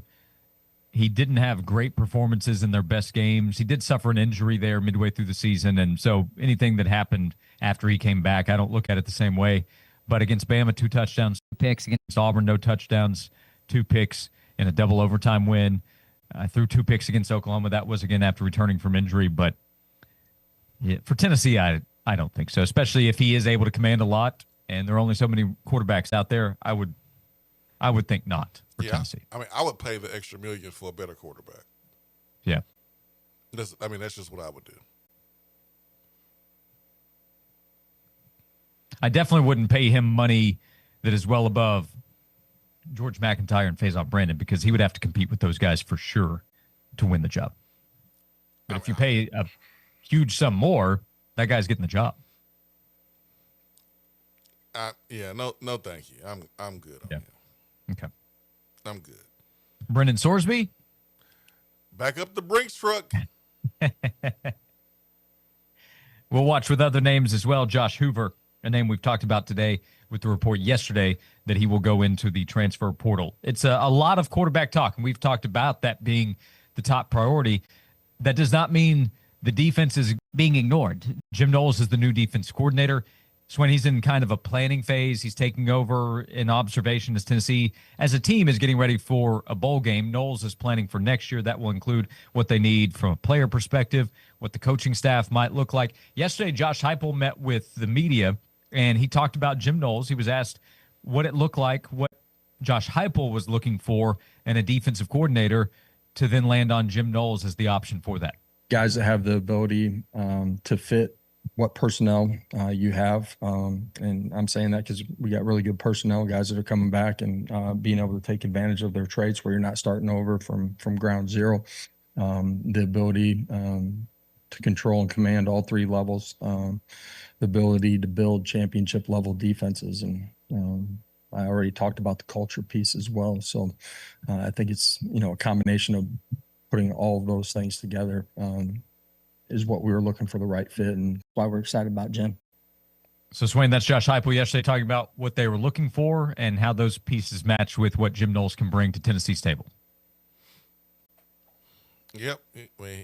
Again, he still has to be able to bring his own guys and bring the right guys. And, Josh has to make sure that the culture from the top down is where it needs to be for this team to play with the type of physicality it needs to play with in this conference. But from an X's and O's standpoint, from a guy with experience and he's done it at multiple places, a proven track record standpoint, man, you got the right guy in Jim Knowles, like one of the top 2 or 3 coordinators in the country. We had a question about Rodney Gardner. Any update on his status? No update that I'm aware of. The expectation has continued to be that he will be Tennessee's defensive line coach next year. Officially, that's to be determined. But that is the anticipation. He better be, because, Marion Hoppe is going to Arkansas. That's correct. And, he was supposed to be the Rodney Garner plan B, or the next to fill Rodney Garner's shoes, as someone with proven success, multiple levels, championship level at Clemson and NFL coach there. He's a VFL, and now he's on Arkansas staff because he's not going to be coaching on the field for Tennessee. And so you better have Rodney Garner back, because you lost Marion Hoppe. That stinks. Yeah, he was valuable coach for Tennessee in the role that he was in. So he goes to Arkansas. But again, it'd be surprising, I think, if Rodney Garner is not Tennessee's defensive line coach next season. Agreed. That, I think, will be a priority for Jim Knowles. Was it Austin? But somebody mentioned what has been talked about Jim Knowles' personality is. Yeah, like Rodney. That describes Rodney Gardner. Yeah, similar personality. So they should vibe well. I think this team needs more of that. Yes, veteran coaches, hard-nosed coaches, to get everything back on track on the defensive side. That is Jim Knowles' priority. We will come back. We'll look at games tonight and this weekend in college football and the NFL. Fat Jack will join us to help with what to know about the games heading into the weekend. Jason Swain is here. I'm Josh Ward. We're with you for another 45 minutes on today's show, every day presented by Junk Be Gone on Josh and Swain.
This is Josh and Swain. Thank you for being with us. Jason Swain is here.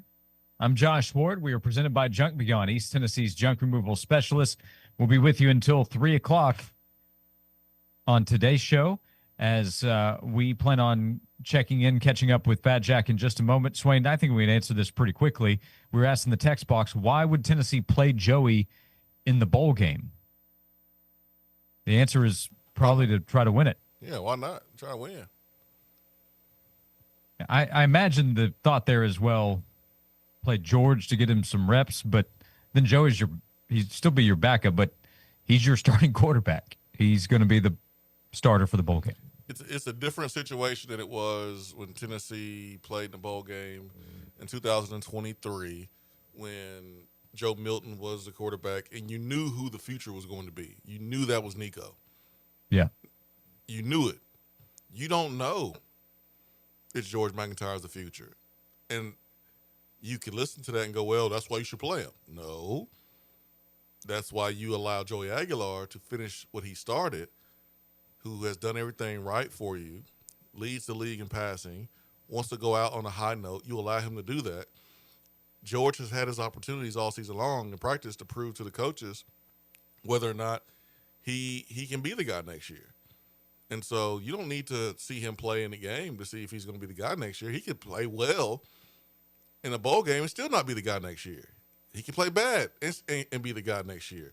You have to allow Joey to finish his career the right way, man. Here's a young man that came in, worked his tail off after being handed the cards that UCLA gave him that were not that good, and it worked out for him at Tennessee, and he's done everything right. You can't strip him of this opportunity to finish his career the right way. Yep, totally agree. We appreciate the messages. We'll continue to invite them at 865-656-9900. As now we go to the Stanley Fencing Gates hotline. We say hello to Fat Jack. As Fat Jack, we appreciate the time as always. His website is fatjacksports.com. We have college football playoff games. We have a big NFL weekend coming up. How are you today?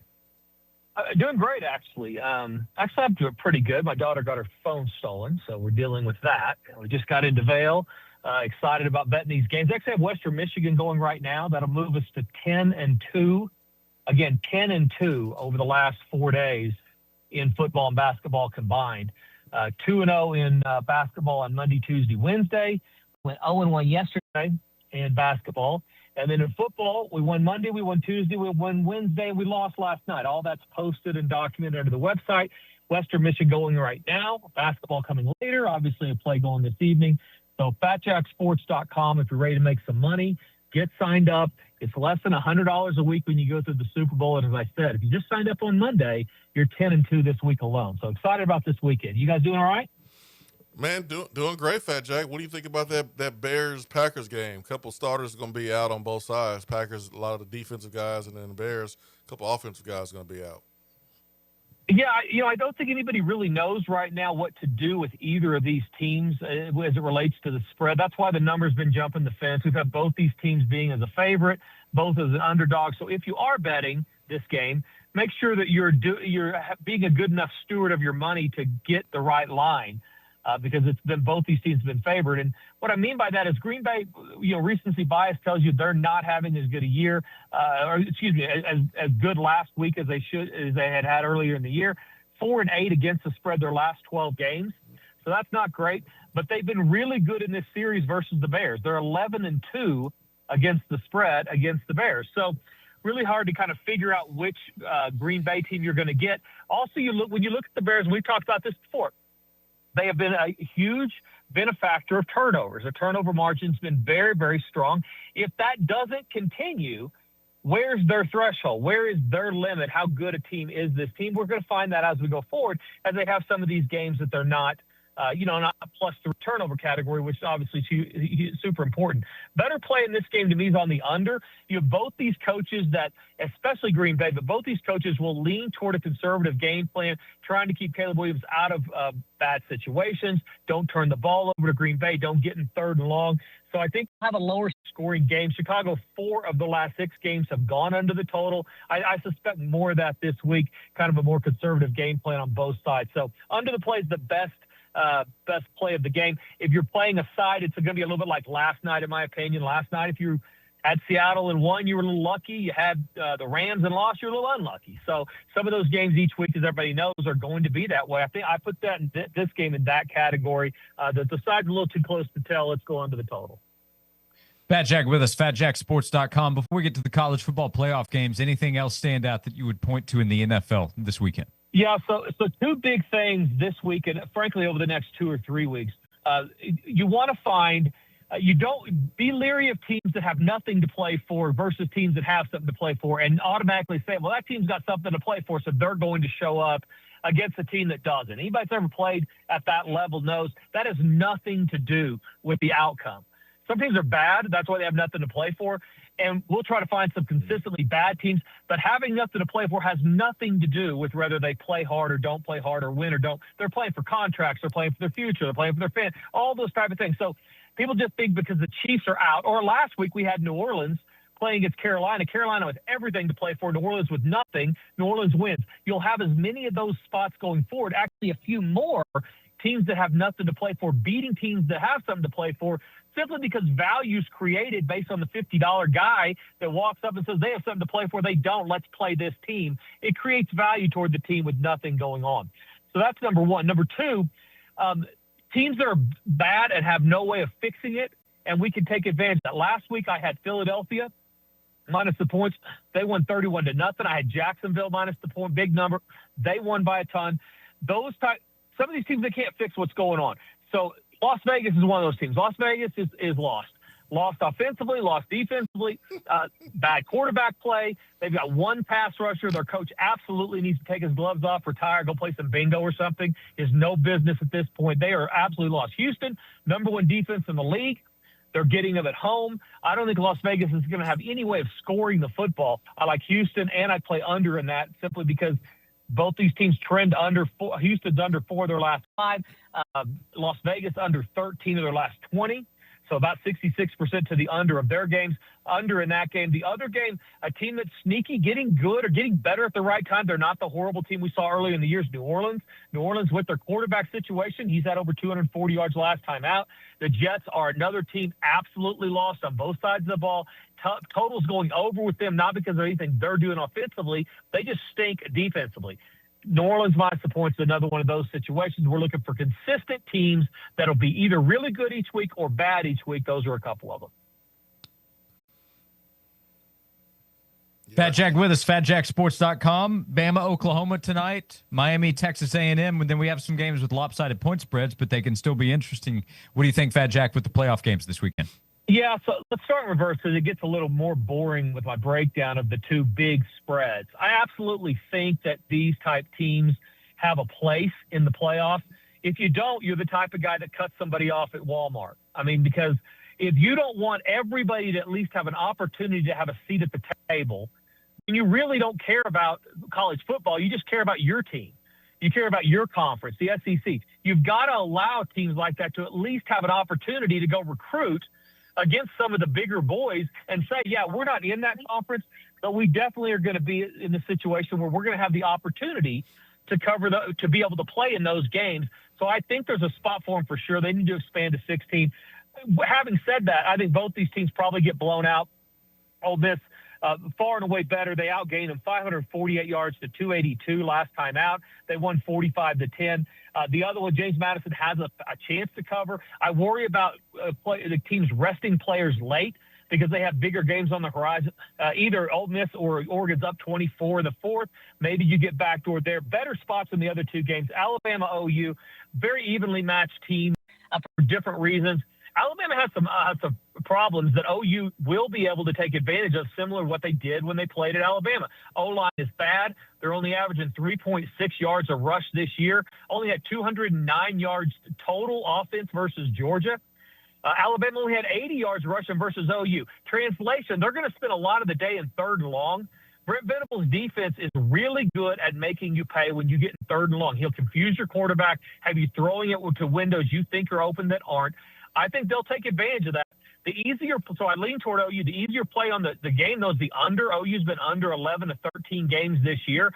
Alabama's been under 5 of their last 5, so every game of the last 5. Even the last time they played, we had a defensive score and a special teams play that gave the opponents the ball inside the 20, still under the total. That's the better play in that one. Miami and Florida, I think this is very similar. I gave you guys Indiana when they played Ohio State, and I told you the wrong team's favorite here. I like Indiana. This game reminds me a ton of that when you start breaking it down.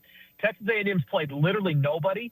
Their best win is Notre Dame that's playing in the Peacock Bowl or something. I mean, listen, Notre Dame hadn't beaten anybody, period. And A&M hasn't beaten anybody but Notre Dame. Miami of Florida's variance is super high, that they're worse, they're horrible, and they're not going to beat anybody. But I think you're going to get a good version of the Hurricanes. They've got an experienced quarterback. They've got athletes at receiver, athletes in the secondary.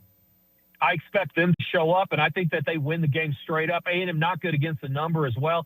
5-12 against the spread their last 17. They're 0-3 the last 3 against the spread. And out of conference, guys, 1-10 against the spread their last 11 out of conference games. Wrong team favorite here. Give me the Hurricane. What if I like a lot of points, Fat Jack, and I want to see the over hit? Is there a matchup that you like in the NFL this week that has the possibility of hitting the over? Last night. That was it? That was the over. It's the over hard, right? I mean, 32, 30, whatever it was, 38, 37. You got into the 70s or so on that one. If you're looking for one in general, it's kind of a sneaky one, but Atlanta, Arizona, these teams go over a ton. Atlanta over 6 of their last 7 games. Arizona's over 5 of their last 6. Both defenses stink. That and then getting teams that they have bad defenses. Like you got Baltimore, that's a team not beating anybody on the defensive side. Offensively, they're certainly formidable, but they don't stop the run very well. Buffalo against anybody but Cleveland, I'd give you an over in that. But if you play over in a Cleveland game and it doesn't go over, you have nobody to blame but yourself for betting over a Cleveland game. That's what you get for doing it. I did that last week. They got a 1st and goal on the 4, trying to get it in to send the total over. At some point, I had to stop blaming Cleveland's inept offense, blame myself for betting over on a Cleveland game. So sometimes you stay away from that simply based on the fact you don't have to watch it. But I would circle that Atlanta Arizona game, a game that might have a lot of points and is predicted to go over. All righty, Fat Jack. What is going on at the website? What should people know about going to fatjacksports.com? So much. 10-2 so far this week, unless Western Michigan gives up a 41-0 halftime lead, which I don't think they're going to. So you'd be 10-2 if you signed up on Monday. Go to fatjacksports.com. $149 for football through Monday. You could go through these free plays I gave out and try to figure out which ones are powerful winning plays that are going to make you money and which ones are just talked about because they happen to be playoff games or happen to be that you guys have a connection to the Bears. So we talk about the Bears. Am I releasing the Bears? No, I'm not releasing the Bears. I'm not releasing the total on the Bears. If you want to make money, stop eating dinner at Costco. Right, on the free samples, go to a restaurant and get a steak. It doesn't cost that much. $149 for everything through Monday, football-wise, $169 football and basketball. Go through the Super Bowl, guys. It costs about $70 a week to make money betting on sports. FatJackSports.com. Sign up today and win this weekend. FatJackSports.com is the website. Fat Jack, Merry Christmas. We appreciate the information and your time as always, and we'll look forward to talking to you again soon. Merry Christmas to you guys. Have a good time, and I'll see you soon. Thanks, Fat Jack. Joining us on the Stanley Fencing and Gates Hotline, his website again, fatjacksports.com. He's offended. He's not buying the Raiders this weekend, it sounds like, Swain. Well, that's why Fat Jack is a professional. I thought Fat Jack put a little extra on top of that, man. I didn't think that was necessary. Yeah, he approached his Raiders commentary in a different way from how I approach eating my pancakes and waffles. He was extra. Right to it. No, he loaded up. A lot of toppings on that Raiders take. Yeah, he was extra on that one, man. That one hurt. I didn't think you had any feelings. I thought you were numb at this point. Well, sometimes a wound can be opened up and you just toss a little more salt in there. Is that what he did? I mean, in the ballpark of that. Well, yeah. I think Fat Jack offended a lot of people too. I mean, ain't nothing wrong to get some samples at Costco. No, nothing. I'm with you on that. I love a good sample. We'll come back 30 minutes to go on our show, 865-656-9900. Josh and Swain, or as it was rebranded earlier, Plain and Swain. We're with you until 3 o'clock this afternoon, presented by Junk Beyond on Josh and Swain.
This is Josh and Swain. Thank you for being with us. With Jason Swain, I'm Josh Ward. We're presented by Junk Be Gone. We appreciate you being with us. We'll have a power poll before the show ends, what to watch this upcoming weekend. It'll be a busy sports weekend, a lot of options, including a college football playoff game tonight. Memphis and NC State starting up their bowl game this afternoon. Swain, did you see the story out of Memphis related to Memphis Tigers basketball? The Daily Helmsman with the story, Sam Shoemaker, reporting Memphis forward Aaron Bradshaw has had more than $20,000 withheld from his NIL compensation due to multiple violations of team rules. According to one source, Bradshaw is the second highest earner on the Tigers behind Doug McDaniel, but he has been fined for a number of issues. Actually cited something that Dane Bradshaw said during the broadcast of the Memphis Vanderbilt game a couple of nights ago, paraphrasing, but saying that Penny mentioned the fines have been for violating the dress code, $3,000 here, $3,000 there. And Penny said, guess who started to show up early? Guess who started to put effort in? But Penny Hardaway taking some money away for not following some of the team rules. Aaron Bradshaw, former Kentucky basketball player. Yeah, I love it. I love it. I mean, I see that, Golish is taking a different approach at Auburn. Instead of doing some of their front-loading contracts there, I mean, they're looking and doing some different things as well. So, I love it. I mean, I love the fact that these guys are getting paid for their talents. I mean, it's cool, but that doesn't mean you can do what you want to do. That doesn't mean that you still don't operate in the confines of the program's requirements and their expectations. Being on time, abiding by the dress code, all those things that we've seen destroy locker rooms during the NIL era. Enough is enough. So I like this. I like this move. I hope more teams do it, so that way these coaches can get more of a control on their programs. Yeah, we've had conversations recently about accountability, ownership, expectations, living up to them internal expectations. That's right. And that would be the case here. And maybe we'll see more of that with examples at Memphis in basketball, Auburn in football. 865. And there are probably other stories like this. These are a couple of public stories we've seen in the last couple of days. Let's get a call from Larry as we continue here on Josh and Swain. Larry, good afternoon. It's good to hear from you. Yeah, good afternoon to you. I had a couple of questions before your show came on, but I have one that came up due to your show. When you were talking about UT being careful not to pay too much for a quarterback and so forth. I was just wondering, since when is UT so concerned about throwing away and wasting money? It's never bothered them in the past. But I've got a couple of questions for you two, and you guys can feel free to confer with each other for an answer, because the UT sports department wasn't able to answer it apparently. The first question is, how long is a decade? I typically define a decade as 10 years, Larry. How about you? Very good. Thank you. It's a long time, right?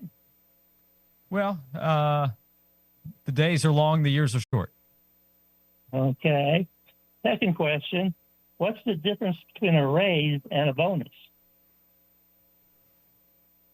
I would view a raise probably as more of a permanent fixture. A bonus is a one-time offering. A bonus is what you get rewarded for what you've already done. A raise is what you are going to do. Another good point by Swain, yes. What's that? Swain was trying to also correctly add in that a bonus is something that comes for something you've done. The raise is based on your salary of something that's expected on a permanent basis. Okay, very good. So really a bonus is a one-time reward for something above and beyond you've done recently that's supposed to act as a incentive and to do it again and do better next time and just keep going, right? I think so. How are we doing on our quiz, and where are we going with it, Larry? Come on, Larry. Let's land this plane, man. Here's the big question. Can you name 1 year in the past decade or more that we were not still paying a fired ex-coach or ex-assistant that we had just recently given a raise and contract extension to before their existing one even expired? It's happening with Tim Banks. I think we just got through paying off Dooley after 5 years, and he's been gone forever. We paid Butch Jones $8 million to go away. We're still paying Kelly Harden $1 million this year, even though she's working and coaching for Missouri. We've paid over $24 million in the past 10 years in severance pay. Oh. Our baseball manager or coach who just left and so forth, we made him the highest paying coach in the country right off the bat. Instead of giving him a bonus and say, hey, man, you are now paid. Who, Elander? No. That's not correct. That's not Josh true. Elander? That's No, not he's true. not the highest paid coach in baseball. That's not not close. true. No, I'm talking about the one that went to San Francisco. That's not true either. No, he won the national title. Yeah, that's not true. And It then wasn't the off the next bat. year, he didn't even win the SEC. He wasn't the highest paid coach. He was when he won the championship, but then Jay Johnson took that over once he won the championship at LSU. By the way, Tony Vitello bought out of his contract to go to San Francisco, so Tennessee got some money back there, Larry. Yeah, well, That I'm make you just feel better? No, it doesn't, because UT has a habit of, instead of giving bonuses, which again act as incentives and encouragement to do the same, regardless what you do, the first good year a coach has, whether it's by chance, by skill, by anything, regardless if they're in the middle of a contract, they automatically extend it and give them a raise. They could give them a bonus and again reward them for the job done, and wait and see if this was just a fluke, and like I said, so far everything's been a fluke. What's the problem? Yeah, hey, and Larry, we're up against it, so I gotta say goodbye to you. But we appreciate the call and the points. And hey, by the way, sometimes there are mistakes with contracts to coaches, and no doubt Tennessee has made mistakes with coaches. Some like Derek Dooley, Butch Jones. There were some mistakes there. I don't think anybody's arguing in that instance. I don't know that any of the current contracts would be looked at as huge mistakes. Certainly not Tony Vitello. I think that worked out quite well for Tennessee. But to each their own with their opinions. Larry, we appreciate it. That concludes today's Larry's AD segment, as was suggested in our text box earlier this week. We come back, Power Poll, what to watch this weekend. No Final words. thoughts on this week. Next on Josh and Swain. No words.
This is Josh and Swain. Swain Randall wants a Larry and Danny White town hall meeting to be broadcast on local TV. Would get huge ratings. I don't doubt it. I would watch. I would not be interested. You're not in on that? No. Okay, I'll pull some clips for you. Here's the better hit for it. I bet it would create some great Instagram reels and YouTube shorts. Oh, it definitely would do that. Yeah. I mean, the fact of the matter is, Danny White wasn't here when Butch Jones was paid and all these other guys were paid. Like, Danny had to fire Kelly Harper because the product on the court wasn't good, and waited to save $1 million, fired her. Like, you got to pay Tim Banks, and I don't know if I would be necessarily thrilled if I was Danny White, because Tim Banks could have been let go last year. If you had any question about whether or not he was the guy or not, and now it's going to cost you, $3-4 million. But since Danny White has been the AD, we've done a really good job of not paying coaches not to coach. Right. Really good job. So I don't know the point. What's the point of bringing up something that happened 10 years ago? Like, what does that have to do with today? I don't get it. Yeah, it doesn't. It really doesn't have anything to do with anything other than angry points, which were found. We're going to hit the power poll in just a moment. It's a big sports weekend coming up. We'll have the show on Monday at noon back to react to everything that will have happened. Perhaps there will be portal updates, names going in, not just at the quarterback position, which is leading the conversation, but Tennessee's looking for help on both sides. Swain, I will be out next week. I'll be back the following Monday, December 29th. So this is my last opportunity here on the show to wish everybody a Merry Christmas. I want to say thanks to everybody for everything all year long, including name rebranding suggestions. I think Plain and Swain, I was actually a little concerned with how much people like the idea, but all the interaction, that's what makes the show. The jokes, the debate, all of it, or just the conversation. It doesn't have to be a debate. Sometimes it turns into that. But thanks to everybody for that. Thank you, Swain. Thanks to Joel for everything as well. Yeah, absolutely, man. Hope you have a great Christmas, a safe Christmas, Joel. I'll be seeing you here in a couple days. But get your Christmas shopping in this weekend. And, man, we'll see you, Josh Ward, here next week, my man. Yes. So the show will go on Monday at noon, and there will be a lot to talk about. The power poll leads us into what to watch this weekend. Captain, we're losing power in the warp engine. Nuclear power pants. What's up? I'm Kenny Powers. Don't know the power, the dark side. I have the power. Big power, great responsibility. Full power, Mr. Scott. All righty, Swain, the weekend is upon us. What might you be watching this upcoming sports weekend? For me, number 5, I'm going with Pittsburgh, Detroit, New England, Baltimore, number 4. And then number 3, I'm going with Texas A&M, Miami in the playoff game in college. Bama, OU. Number 1, Bears, Packers. That's crazy, man. First round of college football playoff, and there's more NFL games on my list in college. But that's what happens when you have Tulane matched up against Ole Miss and James Madison matched up against Oregon. Yeah, isn't there just kind of a weird vibe, weird anticipation of this college football playoff weekend? It's kind of like, oh, yeah, there are some college football playoff games to pay attention to here over the next couple of days. Yep. Really weird. But that's my list. What you got over there, man? You got 5 or how about 10? 10 is a good number that's been popular in the last segment or two. We have rules on this show, and we stick to them. Wow. So I have new policy. Top 5 things to watch this weekend. New policy. Top 5 things to watch after I hand out honorable mentions to the Lady Vols against Louisville and Brooklyn. Big one. Early start, 11 a.m. tomorrow. Arkansas and Houston in basketball as well. On the men's side, plus your favorite Christmas movie. Knock it out of the park this weekend. Number 5, Denver and Jacksonville. Intriguing matchup with the Broncos and the Jaguars. Number 4, Kentucky and St. John's playing down in the ATL. I have Bears, Packers, number 3. I have Miami, Texas A&M, number 2. I do have Bama, Oklahoma, number 1. Partly for the football, partly for the storylines that could come out of whatever happens with this college football game tonight. All right, That's not a bad list. That is the power poll for my top 5 things to watch this weekend. Not a bad list, Josh. Not a bad list.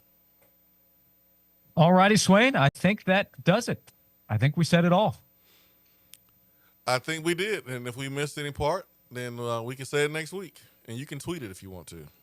That you can at Josh and Swain. And don't forget to enjoy your pancakes and waffles this weekend, syrup or not, whatever your preference might be, Jason Swain. Yeah, I'm probably gonna put a little syrup on mine. Load them up. I think that is the plan. Thanks for being with us today. Again, you can find us wherever you get your podcasts, Apple, Spotify, and the WNML app. Have a great weekend. The show's back on Monday every day, presented by Junk Be Gone here on Josh and Swain.